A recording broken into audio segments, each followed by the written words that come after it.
PR পদ্ধতি বাংলাদেশে চালু হলে অন্তত নমিনেশন বাণিজ্য নামে কোটি কোটি টাকার লেনদেন বন্ধ হবে। পেশি শক্তি এবং অস্ত্রের মহড়া বন্ধ হয়ে যাবে। টাকার মাধ্যমে ভোট কিনা এবং প্রার্থীর লক্ষ কোটি কোটি টাকা খরচ হওয়া থেকে বেঁচে যাবে।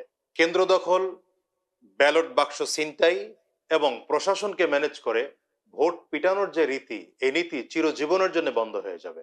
ভদ্র, শিক্ষিত এবং সভ্য মানুষগুলো নির্বাচনে অংশগ্রহণ করা শুরু করবে এবং দুর্নীতিবাজ, চাঁদাবাজ, দখলদার এবং সন্ত্রাসী টাইপের যে নেতারা বর্তমানে আছে, এদের রাজনীতি ধীরে ধীরে এবং চিরতরে বন্ধ হয়ে যাবে। ভবিষ্যৎ প্রজন্ম দলের নীতি এবং নৈতিকতা দেখে ভোট প্রদান করতে পারবে।